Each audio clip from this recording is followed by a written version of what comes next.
प्रिय छात्रों, इस परीक्षा के लिए यह बहुत ही महत्वपूर्ण, बहुत ही इम्पोर्टेंट प्रश्न है जिन्हें आप ध्यान से सुने और कुछ नहीं करें, सब आपको याद हो जाएंगे। ठीक है, तो प्रिय छात्रों यहाँ पर देखो। सबसे पहले आपसे क्या पूछा है, पहले कक्ष में इलेक्ट्रॉनों की कुल संख्या होती है। तो बच्चों, जो पहला कक्ष होता है उसमें इलेक्ट्रॉनों की संख्या कितनी होती है? 2 होती है। कितनी होती है? 2। फिर होती है 8। ठीक है। और जो परमाणु होता है, परमाणु क्या होता है? पदार्थ का सूक्ष्मतम कण परमाणु कहलाता है। और परमाणु किससे बने होते हैं? इलेक्ट्रॉन से, प्रोटॉन से और न्यूट्रॉन से।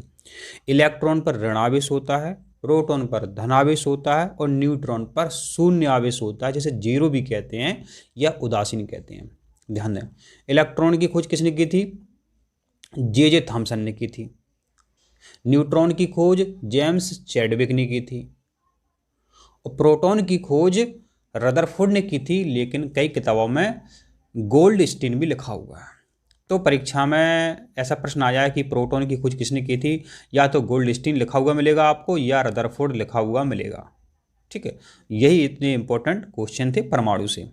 ठीक है, तो ये पदार्थ का सबसे छोटे से छोटा कण होता है परमाणु। किससे बना होता है बताओ? इलेक्ट्रॉन, प्रोटॉन और न्यूट्रॉन से बना होता है। खोजें हमने आपको बता दी हैं। ठीक है, और जो हमने बोला इलेक्ट्रॉन, तो इलेक्ट्रॉन किस में भरे होते हैं? कक्ष में भरे होते हैं। पहला कक्ष, दूसरा कक्ष। तो पहले कक्ष में सिर्फ 2 ही इलेक्ट्रॉन आ सकते हैं। ठीक है, ध्यान दें, 2 के बाद फिर 8 भरते हैं।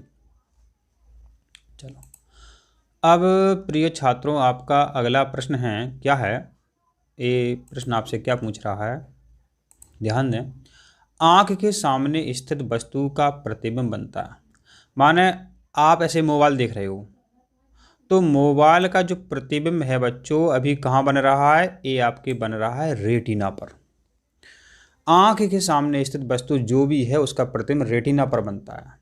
और ध्यान दो, रेटिना के पीछे क्या है? तंत्रिका तंत्र होते हैं, तंत्रिका तंत्र की कोशिकाएं होती हैं, और उसके द्वारा जो है प्रतिबिंब जो बनता है उल्टा। ध्यान दें, यहाँ प्रतिबिंब उल्टा बनता है, ये ध्यान दें।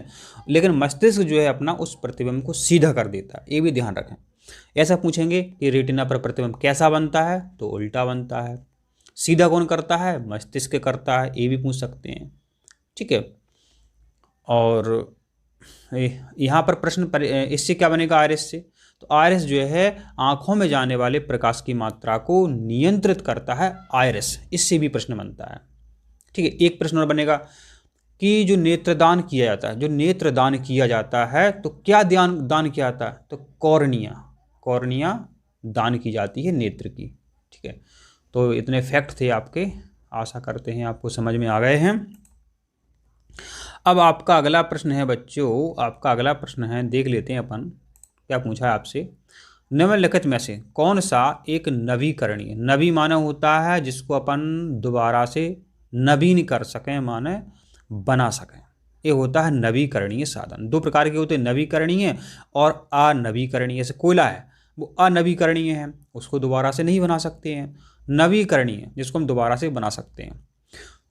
तो बच्चों, इसका सही उत्तर है आपका पवन।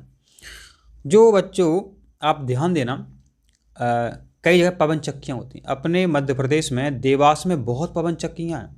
वहाँ ऐसे दिन की हवा चलती है, तो उनसे पिसाई भी होती है, लाइट भी बनती है, पंखे चलते हैं, बड़ी बड़ी पवन चक्कियाँ होती हैं। आपने कक्षा 10 में इसका मॉडल भी बनाया हुआ प्रैक्टिकली कॉपी में। तो जो हवा है ऐसे आज सुबह से चल रही है, शाम को ये मतलब नहीं चलती है, कम चलती है, सुबह फिर तेज चलने लगती है। तो ये नवीकरणीय है। ठीक है, नवीकरणीय साधन है, मतलब ये समाप्त नहीं हो सकती है। ठीक है, जबकि जैसे पेट्रोल है, ये समाप्त हो जाएगी किसी न किसी दिन। प्राकृतिक गैस है, ये भी समाप्त हो जाएगी, इसलिए तो महंगी हो रही है। और एक कोयला, ये भी समाप्त हो जाएंगे। ठीक है, तो इसका उत्तर क्या है? पवन इसका सही उत्तर है, हवा इसका सही उत्तर है। ठीक है, चलो, तो इस पर प्रश्न परीक्षा में हमेशा आता, ध्यान रखना, ध्यान रखना। परीक्षा में बच्चों नवीकरणीय अनवीकरणीय पर हमेशा प्रश्न पूछा जाए, तो ध्यान रख लेना। ठीक है, नवीकरणीय ऊर्जा का स्रोत है पवन, इसका उत्तर ध्यान रखना है आपको। चलो, अब आपका अगला प्रश्न है, बहुत इंपॉर्टेंट। हमें ये बताओ, ये प्रश्न जो है परीक्षा में कब नहीं आता है? निम्नलिखित में से कौन सा एक ग्रीन हाउस गैस नहीं है? कौन सी एक ग्रीन हाउस गैस नहीं है? देखो, ग्रीन हाउस गैस, इसका मतलब ये होता है बच्चों, तापक्रम में वृद्धि, गर्मी मतलब गर्मी बढ़ जाना, बहुत गर्मी हो जाती है। अगर वायुमंडल में ग्रीन हाउस गैसें ज़्यादा हैं तो बहुत गर्मी हो जाती है। पता है गर्मी के कारण क्या होने वाला है? जो जो बर्फ़ जमी हुई है, ध्रुवों पर जो बर्फ़ जमी हुई है, वो पिघल करके जब समुद्र में पानी के रूप में पहुंच जाएगी तो समुद्र का जल स्तर बढ़ जाएगा और फिर उसके किनारे जो शहर हैं वो डूब जाएंगे। सुनामी सुनी होगी, सुनामी समुद्र में आती है। तो इसी का बच्चों एक कारण है ग्रीन हाउस गैस का। तो बच्चों यहाँ पर देखो, यहाँ पर देखो, जो ऑक्सीजन गैस है ये तो ठंडक प्रदान करती है, ठीक है, ठंडक प्रदान करती है।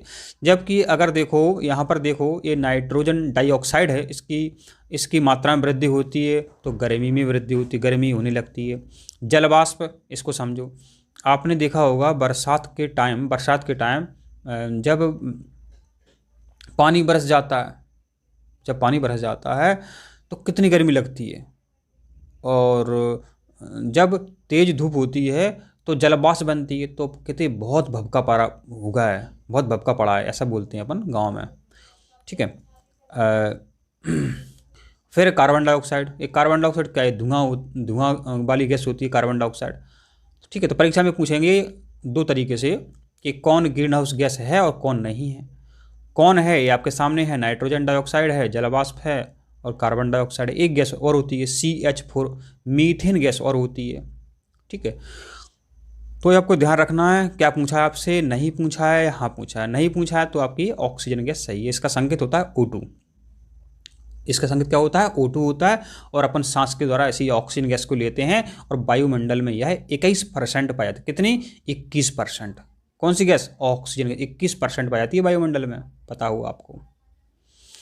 चलो, आपका अगला प्रश्न क्या है? आपका अगला प्रश्न क्या है? बहुत इंपॉर्टेंट है, कक्षा 10 में तो उसको आना ही है। तो यहाँ पर समझो, नीले लिटमस को लाल कर देता है। आपके स्कूल में दो प्रकार के पेपर मिलेंगे, कागज़ मिलेंगे, कागज़ की ऐसी पट्टिकाएँ होती हैं, एक नीला मिलेगा, एक लाल मिलेगा, ठीक है। तो और आपके सामने परखनली में किसी में अम्ल भरा होगा, किसी में क्षार भरा होगा, ठीक है। अब जिस परखनली में अम्ल है, आपको नहीं पता किस परखनली में अम्ल है, किस में क्षार है।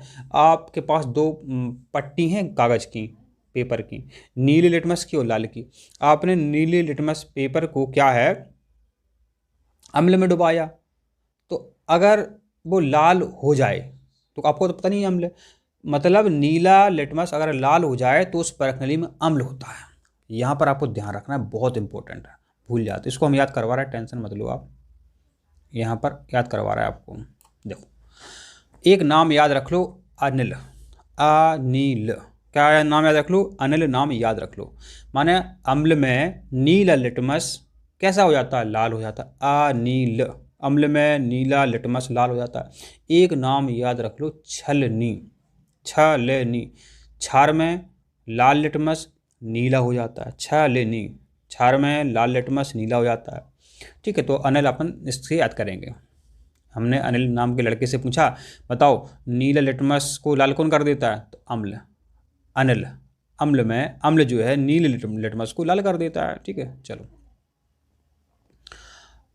अब आपका अगला प्रश्न क्या है वो अपन देख लेते हैं, ठीक है।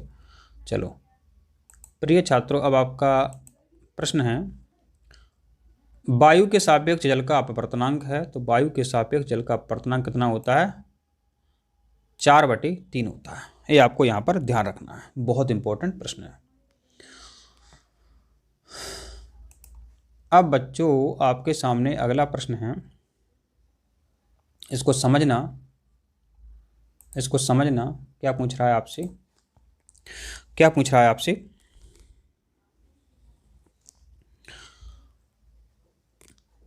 क्या पूछ रहा है? वह है प्रतिबिंब।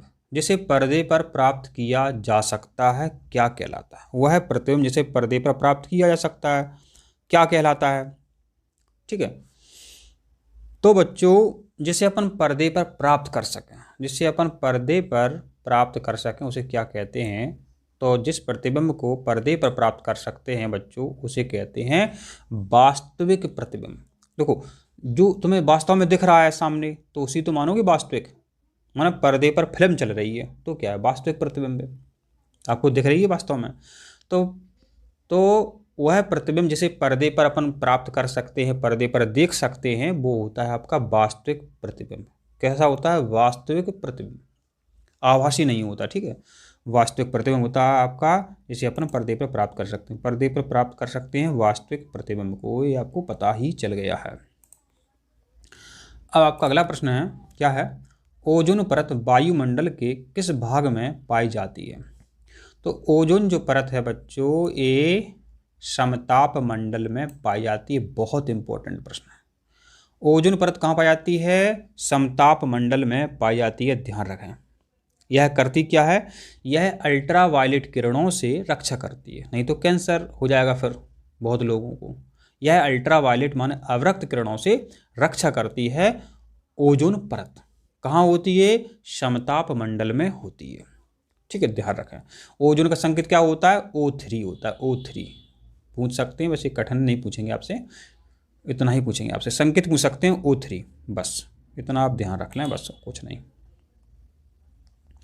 अब है आपका अगला प्रश्न है, पूछ रहा है कि तारे टिमटिमाते हैं। आप रात में यह वीडियो देख रहे हैं अभी, माना कि तो आप देखने जाएं ऊपर तो तारे आपको टिमटिमाते हुए दिखाई देंगे, जैसे कि लाइट होती है, डिम हो जाती है, तेज हो जाती है, तो बल्ब क्या होता है? ठीक है, ऐसे ही तारे आपको दिख रहे हैं, टिमटिमाते हुए प्रतीत होते हैं। बच्चों तारे टिमटिमाते तो नहीं लेकिन आपको प्रतीत होते हैं। ऐसा किस कारण से होता है ये आपको बताना है। ठीक है, ये आपको बताना है। बहुत इंपॉर्टेंट प्रश्न है ये, परीक्षा में आप बिल्कुल गड़बड़ कर देते हो, बिल्कुल गड़बड़। अपवर्तन इसका सही उत्तर है। क्या सही उत्तर है? अपवर्तन माने माने अपने रास्ते से विचलित हो जाना, अपने रास्ते से हट जाना। कोई सीधा जा रहा है, ऐसा ऐसे ऐसे चलने लगे वो टेढ़ा मेढ़ा, तो ऐसा ही लगेगा। तो जो तारों से जो प्रकाश की किरणें आती हैं, वायुमंडल में बहुत सारी परतें हैं, ऐसे अभी देख रहे थे अपन, समताप मंडल, क्षोभ मंडल, ऐसे देख रहे थे अपन, बाह्य मंडल। तो विभिन्न परतों से ये प्रकाश की किरणें आती हैं तो ये अपवर्तित हो जाती हैं। ठीक है, तो आपको ये लगता है कि तारे टिमटिमा रहे हैं, तारे टिमटिमा रहे हैं। ठीक है, जैसे दीपावली में आपने झालरें देखी होती टिमटिमाती हैं, तो जो तारे टिमटिमाते हैं वो अपवर्तन के कारण तारे टिमटिमाते हैं। इसको आपको ध्यान रखना, बहुत इंपॉर्टेंट क्वेश्चन है, परीक्षा में आ सकता है। फिर आपका अगला प्रश्न क्या है वो अपन देख लेते हैं। क्या है? सौर ऊर्जा को विद्युत ऊर्जा में बदलने वाले उपकरण क्या कहलाते हैं? तो यहाँ पर आप ध्यान दें, यहाँ पर आपको ध्यान देना है, यहाँ पर आपको ध्यान देना है। क्या है? देखो आजकल जो है बिजली का बिल ज़्यादा आ रहा है, आजकल जो है बिजली का बिल ज़्यादा आ रहा है, तो कई लोग अपने घरों की छतों पर सोलर प्लेट लगवा लेते हैं। क्या लगवा ले? सोलर प्लेट लगवा लेते हैं। तो वो करती क्या है? वो क्या करती हैं? सौर ऊर्जा को विद्युत ऊर्जा में बदलती हैं। क्या? सौर सेल। और सेल क्या करती हैं? टॉर्च की सेलें होती हैं, वो भी तो ऐसा काम करती हैं, रासायनिक ऊर्जा को विद्युत ऊर्जा में बदलती हैं सौर सेल। ये क्या करेंगी? सौर ऊर्जा को विद्युत ऊर्जा में बदलने का काम करती हैं। क्या? सौर सेल। तो आपको इसका उत्तर पता चल गया है। अब देखते हैं आपका अगला प्रश्न क्या है, इसका उत्तर आप बता सकते हो, बताना चाहते हो तो देखो। अब आपका प्रश्न है, वायुमंडल में ऑक्सीजन का प्रतिशत होता है, वायुमंडल में ऑक्सीजन का प्रतिशत होता है, अभी अपन इस पर चर्चा कर रहे थे, 21% वायुमंडल में ऑक्सीजन होती है। और सबसे ज़्यादा कौन सी गैस होती है? नाइट्रोजन। नाइट्रोजन होती है 78%। कितनी होती है? 78%। ध्यान रखना, ऐसे ही क्वेश्चन बनता है आपका। कार्बन डाइऑक्साइड होती है 0.03%। बस इतना ही क्वेश्चन बनेगा। वायुमंडल में ऑक्सीजन का प्रतिशत कितना है, तो बता देना 21% है। लेकिन प्रश्न घुमाएंगे, पूछेंगे कि ये बता दो कार्बन डाइऑक्साइड कितनी है, तो कह देना 0.03। एक्स्ट्रा जानकारी के साथ आपको बता ही रहे हैं। नाइट्रोजन होती है 78%, ध्यान रखें। बस इतना ही आपसे पूछ सकते हैं और एक्स्ट्रा आपसे वो नहीं पूछेंगे।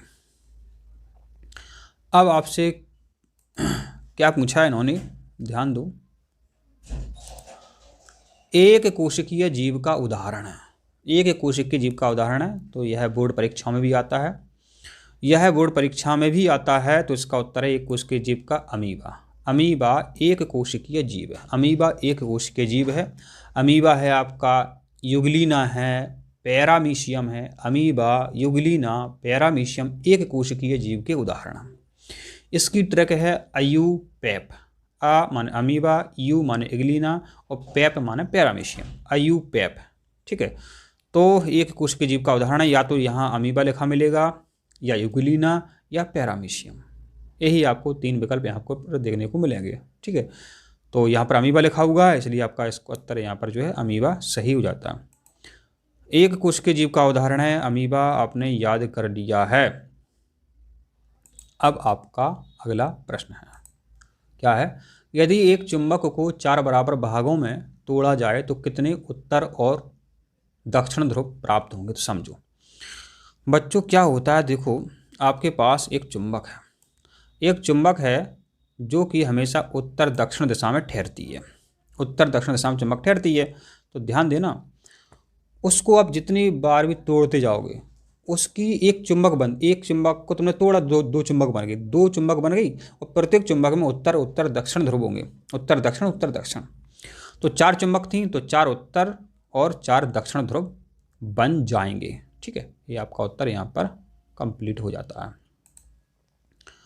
आपका अगला प्रश्न है, ये पूछ रहा है आपसे, ये पूछ रहा है, देखो ये पूछ रहा है, क्या पूछ रहा है, प्रकृति में सबसे कठोर पदार्थ है बच्चों, तो प्रकृति में सबसे कठोर पदार्थ कौन है। तो प्रकृति में सबसे कठोर पदार्थ आपका है हीरा।